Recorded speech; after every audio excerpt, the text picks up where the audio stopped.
reading this morning is taken from Psalm 50. The Mighty One, God the Lord, speaks and summons the earth, from the rising of the sun to the place where it sets. From Zion, perfect in beauty, God shines forth. Our God comes and will not be silent. A fire devours before him, and around him a tempest rages. He summons the heavens above and the earth, that he may judge his people. Gather to me my consecrated ones, who made a covenant with me by sacrifice. And the heavens proclaim his righteousness, for God himself is judge. Hear, O my people, and I will speak. O Israel, and I will testify against you. I am God, your God. I do not rebuke you for your sacrifices or your burnt offerings, which are ever before me. I have no need of a bull from your stall or of goats from your pens. For every animal of the forest is mine, and the cattle on 1,000 hills. I know every bird in the mountains, and the creatures of the field are mine. If I were hungry, I would not tell you, for the world is mine, and all that is in it. Do I eat the flesh of bulls, or drink the blood of goats? Sacrifice thank offerings to God. Fulfill your vows to the Most High, and call upon me in the day of trouble. I will deliver you, and you will honour me. But to the wicked, God says, what right have you to recite my laws, or take my covenant on your lips? You hate my instruction, and cast my words behind you. When you see a thief, you join with him. You throw in your lot with adulterers. You use your mouth for evil, and harness your tongue for deceit. You speak continually against your brother, and slander your own mother's son. These things have done, and I have kept silent. You thought I was altogether like you, but I will rebuke you and accuse you to your face. Consider this, you who forget God, or I will tear you to pieces, with none to rescue. He who sacrifices thanks offerings honours me, and he prepares the way so that I may show him the salvation of God. Amen. Good morning, everyone. It's Sunday again, although I'm recording this on Thursday evening. It's a gloriously warm day. The sun is shining. The evening is creeping in, and it's good to be with you. Good to be with you this morning. Just to say, in the coming weeks, there's been quite a busyness in church at the moment, and a few of us need to take a little bit of a break, particularly this coming week with half term. So there won't be a Wednesday video for those of you who get the Wednesday video this week. But we will, of course, be keeping the Sunday videos going. But we're probably just going to give Emily in the office and me just a little bit of space. We've not taken any annual leave or had a proper break yet, and we just need to create a little bit of space in our world.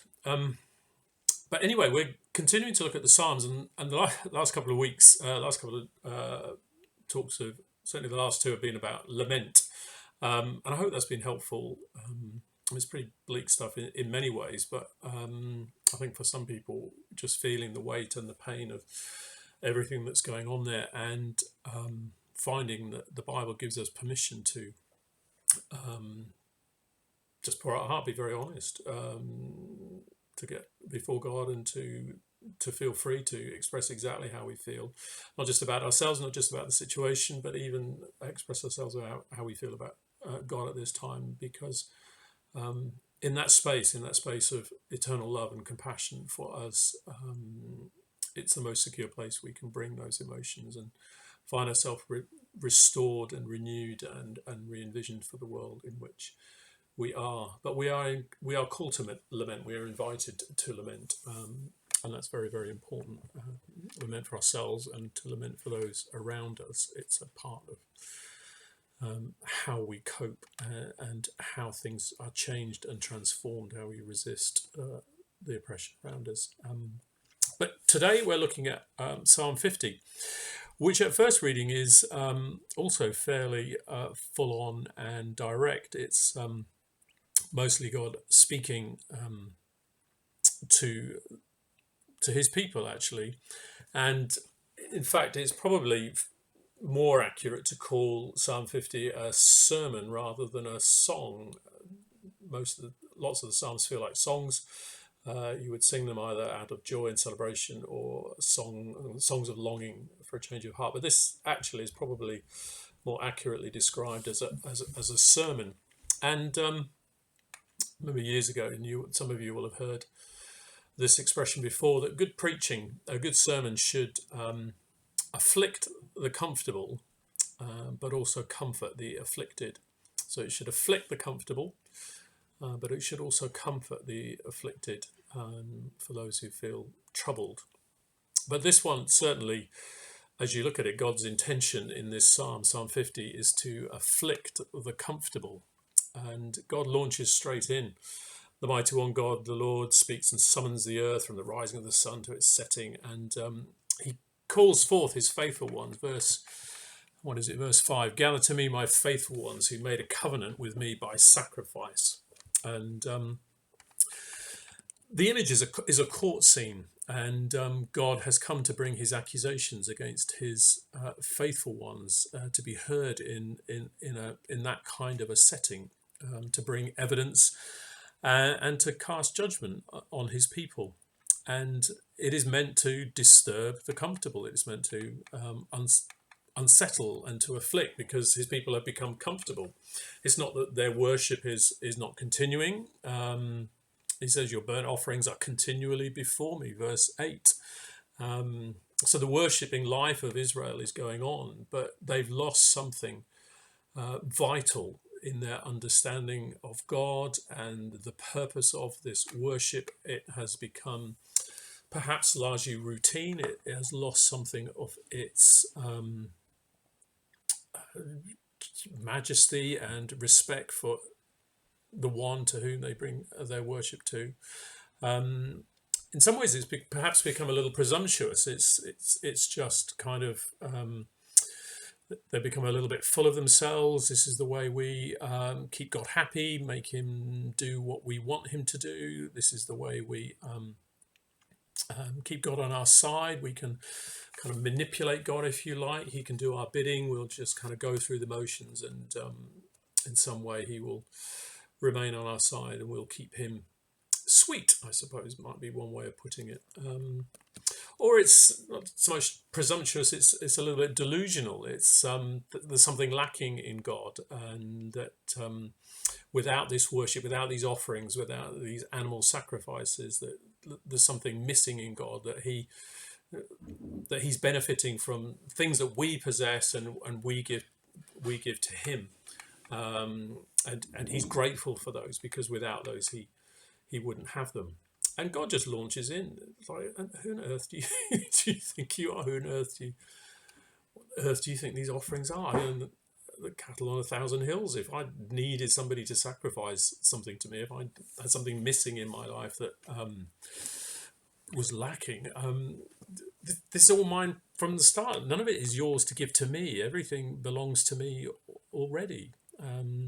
And so there is this delusion that has crept into their worship, that he needs to put straight.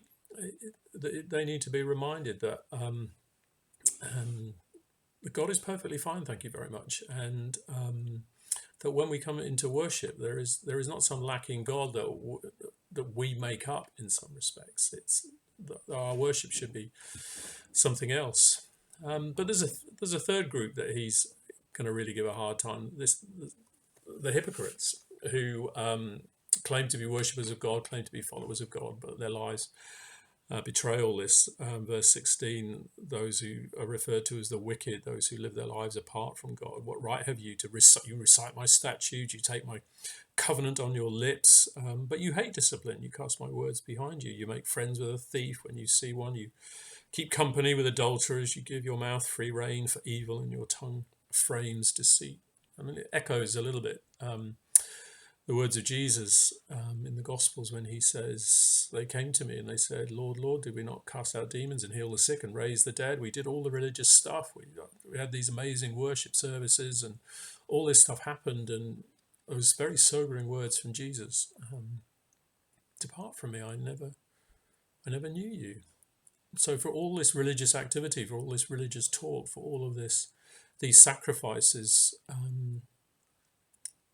Israel had become completely disconnected from God, and disconnected, and therefore by becoming disconnected from God, becoming disconnected from herself as God's people,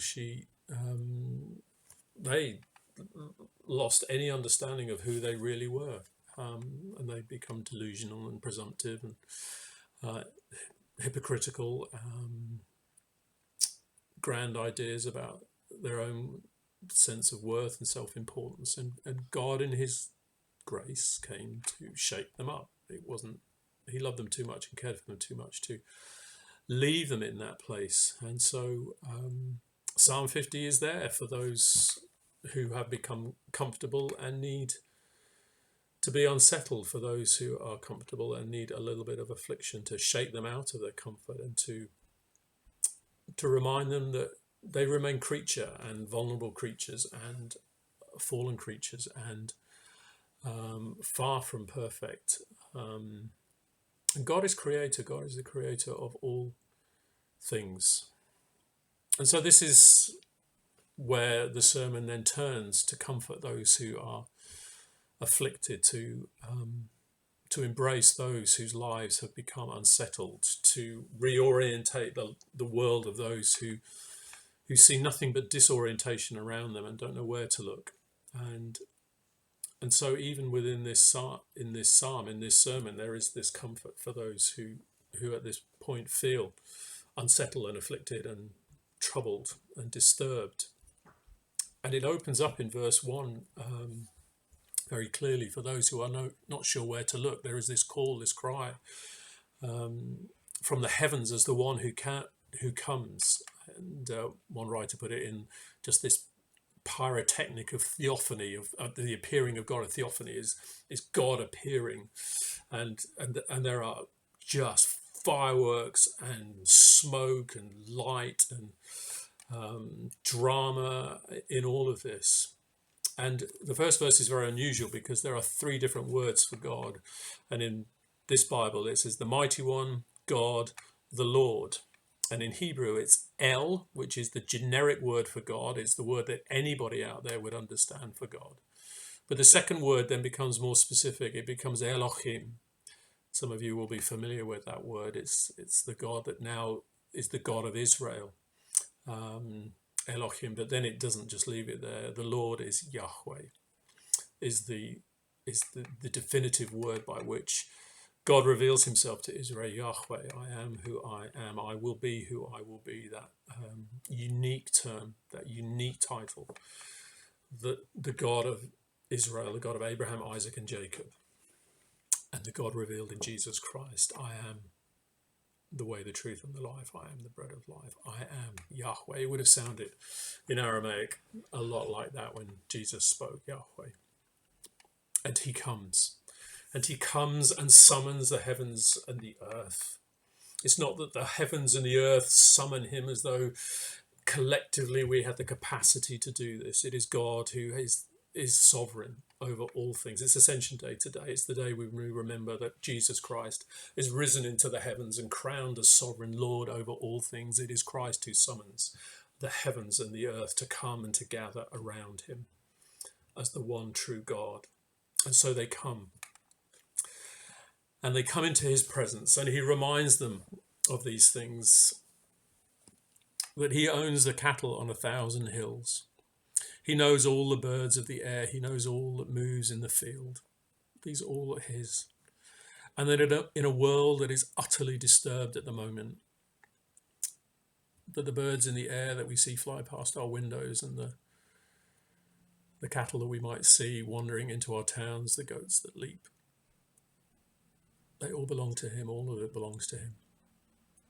He owns the cattle on 1,000 hills. This is the God who comes into our world to comfort us and to steady our nerve and to restore our faith, to present himself to us once again, and to say, renew my faith, renew your faith and trust in me, because I have not lost faith in you. That God remains faithful even when our faith is struggling. Lord, I believe, help me in my unbelief. And so God comes into our world again. This God, this one true God who owns the cattle on 1,000 hills, who summons the heavens and the earth to be with him. And he invites us to renew our trust in him. In fact, he invites us simply to live lives of thanksgiving once again. That in that final verse, he restores the faith of those who bring thanksgiving as their sacrifice. Those are the ones who honour me. The ones who wake each morning thankful for the life that God has gifted to them, the grace that they have known in him, the world that they have been born into, of which God is intimately a part, closer than we dare to imagine, and yet greater and more sovereign and more immense than our imagination has the capacity to comprehend, and yet draws near to us. And simply with thankful hearts we come and renew our faith each morning in him, and in the evening once again thank him for the day that has passed. In fact, while I was thinking about this, I was reminded of that Christmas carol we sometimes sing. Some people find it cringeworthy. Christina's Rossetti's In the Bleak Midwinter. I'm not going to read all of it, but it seemed fitting. Our God, heaven cannot hold him, nor earth sustain.